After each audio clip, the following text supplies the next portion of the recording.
Hello friends, welcome back to my channel. চলো আমি আজকে নিয়ে চলেছি একটা নিউ ভ্লগ নিয়ে। মানে আমি আজকে বানাবো পোলাও। দেখি কীভাবে বানাতে হয়, ঠিকঠাক জানি না, ফার্স্ট টাইম বানাবো, কী হবে জানি না। তো দেখো এখানে হাঁড়িতে একটু চাল বসিয়ে দিয়েছি, যেহেতু সবাই তো আর পোলাও খাবে না, যার জন্য একটু চাল নিয়ে নিয়েছি। আর এটা হলো পোলাওয়ের চাল, মানে গোবিন্দভোগ চাল। তো দুটোই দু রকমই হবে, মানে ভাতও হবে আর পোলাও হবে, দুটোই হবে। তো দেখো আমি এখানে গোবিন্দভোগ চালটা ভালো করে ধুয়ে নিয়েছি। ধুয়ে এটা থালাতে মানে ভালো করে মিলতে দিয়ে দিয়েছি আর কি, শুকোনোর জন্য। যেহেতু আমি ফোনে দেখেছিলাম ইউটিউবে যে এভাবেই করে আর কি। তো দেখো হাঁড়িতে ভাত হচ্ছে আর আমি এখানে এগুলো শুকনো করতে দিয়ে দিয়েছি। আর তো এখানে চা একটু বসেছি, যেহেতু শীতকাল, শীতকালে তো চা খেতেই হবে, তাই না? বাচ্চা বুড়ো সবারই প্রয়োজন গরম গরম চা একটু। তো আমি তৎক্ষণ সেটাই করছিলাম, চা করতে করতে এসে এবার দেখো আমি ওপরে চলে এসেছিলাম। ওপরে এসে দেখলাম যে আমার মেয়ে হয়তো একটু বাথরুম বা টয়লেট গেছে।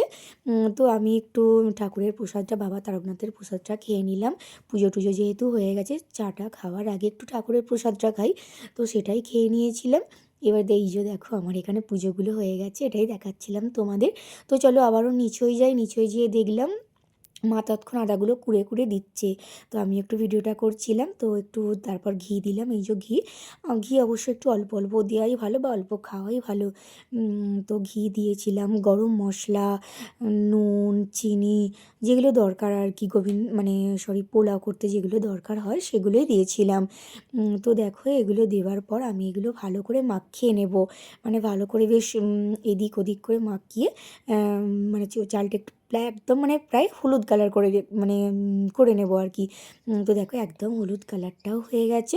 তো এবার আমি এটা চাপা দিয়ে দিলাম 1 ঘন্টা পর করব বলে। তারপরে এইখানে দেখো একটু চিকেনটা, যেহেতু চিকেনও হবে আজকে, চিকেনটা ধুয়ে রেখেছিলাম। এগুলো কিন্তু করব পরে। আর একটু কাজু কিশমিশ এই বাটিতে রেখেছিলাম। তো চলো এগুলো এখানেই থাক, আমি মেয়েকে একটু পড়াতে যাই। তো মেয়েটাকে পড়াচ্ছিলাম একটু। তারপর আবারও রান্নার টাইম হয়ে গেছিলো, যার জন্য চলে এলাম। দেখো ইন্ডাকশানে কড়া বসিয়েও দিয়েছি। আমি কিন্তু পোলাওটা করব ইন্ডাকশানেই করব, এমনি করব ইন্ডাকশানে, অন্য কোনো ব্যাপার না। দেখেছি এতে এতে একটু বেশ ভালো হয় যে কোনো খাবার ইন্ডাকশানে রান্না করলে।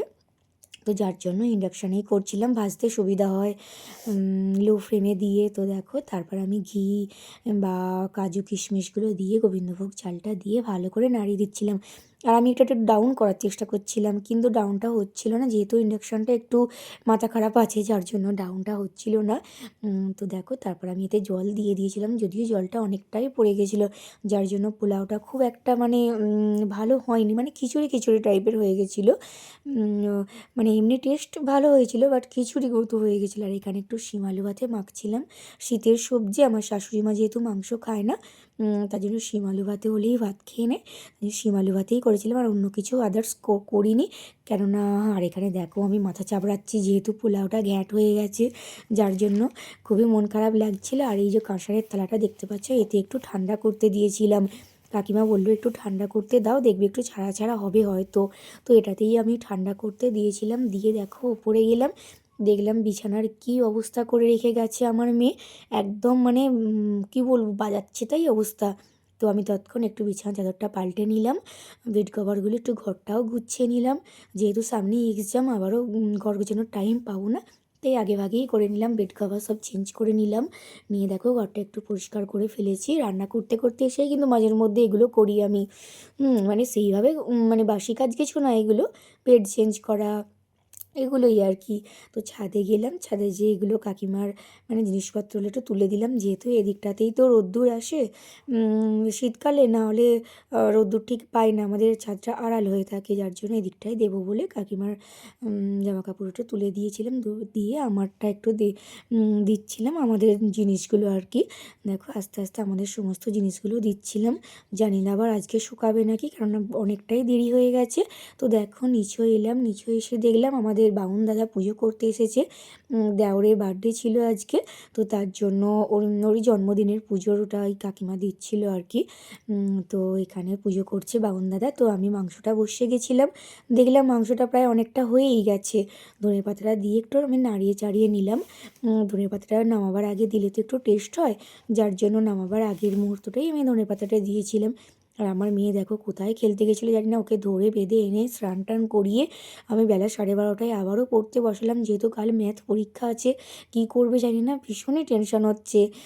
এত ভুলভাল মাঝের মধ্যে করে ফেলছে যে কি বলবো। যাই হোক চলো, ওর খুব খিদে পেয়ে গেছিলো, দুপুরের লাঞ্চটা আজকে একটু তাড়াতাড়ি করতে হলো। মানে পোলাও হয়েছে বলে কথা, আমার মেয়ের তো খিদেতে পেটে মানে ছুঁচোয় ডন মারছে, যার জন্য নিচে চলে এলাম, এসে দিয়েছিলাম। আর দেখো এখানে লালুয়াও আমাদের একটু চলে এসেছে, তো ভাবলাম নিজেরা যখন খাবো ওকেও একটু দিয়ে আছে, তোকে একটু ভাত মাংস আগে থেকে তুলে রেখেছিলাম, সেটাই আমি ওকে দিয়ে এলাম। ও বেচারি খুব আনন্দ করে খাচ্ছে। আর জানো তো আমার ওদেরকে খাইয়ে খুব নিজেও মজা লাগে, মানে আমি তৃপ্তি পাই আর কি, যেদিন হয়।